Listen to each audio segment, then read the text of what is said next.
All right, we're back for the final part of the properties of water lab, and just want to run through some of the terms that we discussed. Now, back to the previous part where we were mixing the food coloring with the milk. The food coloring drops were actually just setting on the surface of the milk. Not really mixing because the fat molecules in the milk were keeping them from doing that. When you add the Dawn dishwashing detergent, because it's a surfactant or it's a degreaser, it actually goes in and it breaks up the fat molecules. As it was breaking up the fat molecules, it was mixing the food coloring with the milk, and that was what was happening and what we were seeing, that explosion of color, what we thought was a hydrophobic type reaction, which partly it was, because those fat molecules did not want to mix with the degreaser that was in the Dawn dishwashing detergent. So saw a lot of that. We'll come to our conclusion on that in just a minute. But we also had the terms cohesion and adhesion and surface tension. And I'm going to add a couple of drops of red food coloring to that Petri dish. And if we zoom in on that food coloring, whoa, will it focus?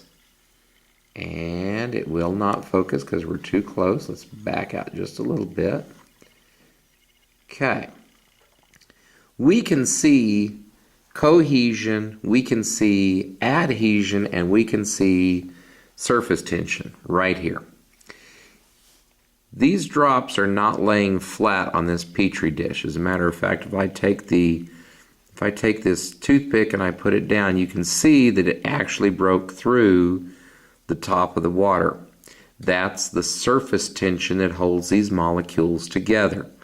Also, you can kind of see that right here along the edge, see if I can get the light to work, right there along the edge, it's curved. This is the cohesion also. It wants to climb. It's adhering to the toothpick. If I pull this out, it's red. It didn't just fall off. It is adhering. It's got adhesion. It wants to stick. And as you can see, it's kind of wicking itself up through the pores of the toothpick.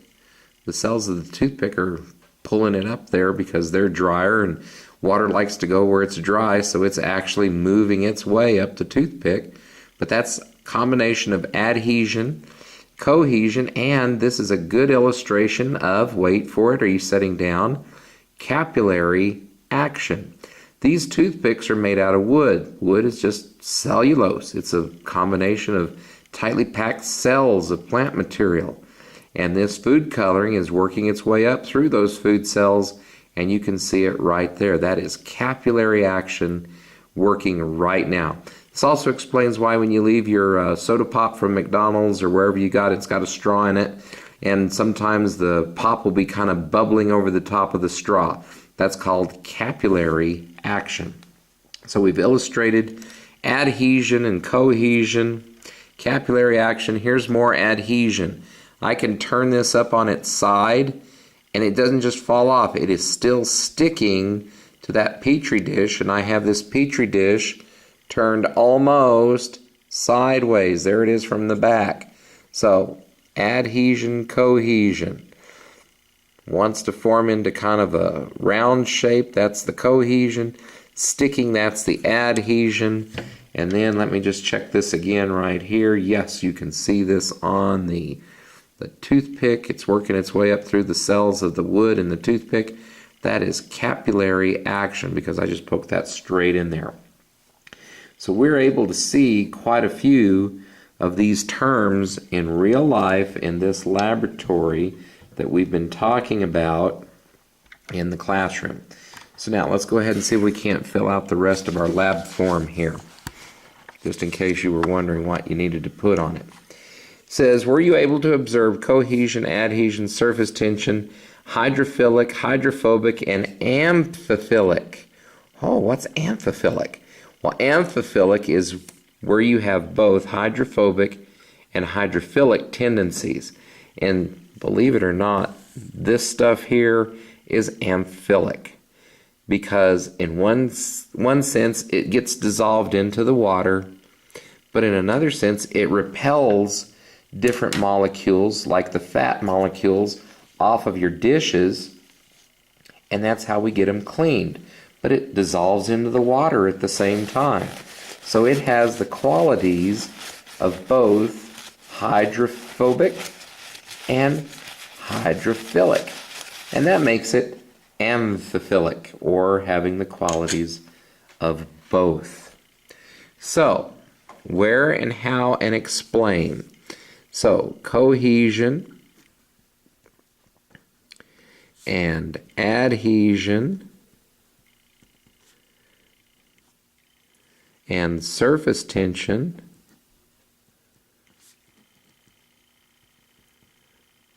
we saw this observed in the water, the milk, and in the food coloring. So we've seen this in several places throughout this lab. Then how about hydrophilic? Well, hydrophilic is right here. We still have the oil is floating on top of the water here. We have that layer of oil right there. You can see it. Still floating on top of the water in our previous experiment. So the oil on the water. Or hold it, that's wrong. Hydrophilic is when it absorbs, sorry about that, salt in the water. H2O. Let's go back and check this one. Did we get any salt fall out? No, we did not. It's all in there, so it's been absorbed. It's been dissolved, so that's hydrophilic. Sorry about that. Hydrophobic is when they push away from each other. That's our oil right here on top of the water. So we're still seeing that. This is the oil on the water. Okay.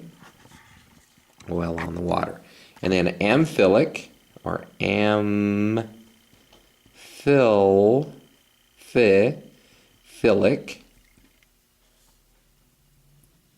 and that is our dish soap.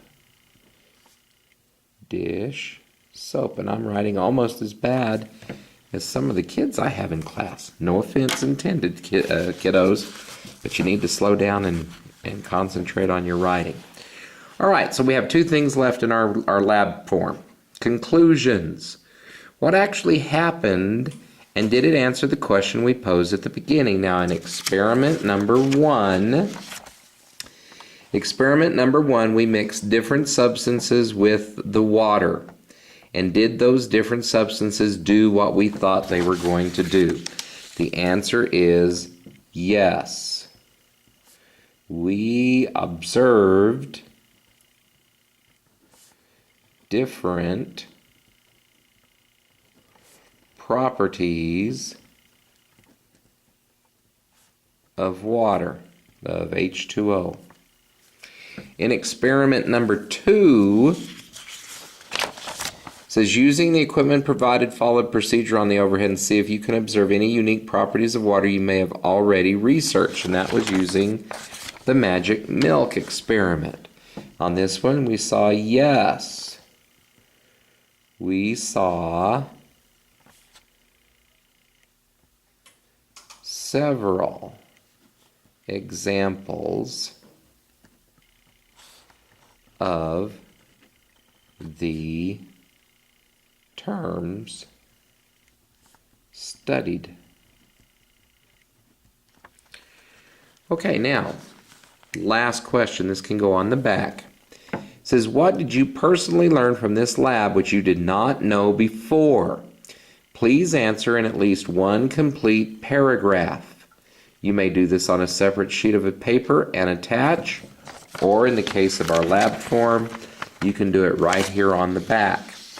Now, ladies and gentlemen, if you're doing this for a class, This part here on the back, the what did you learn? This is 50% of your grade on this lab. I want to know, what did you learn that you did not know before? What did you see that you'd never seen before? Certainly, there is something in this lab which you had not ever anticipated.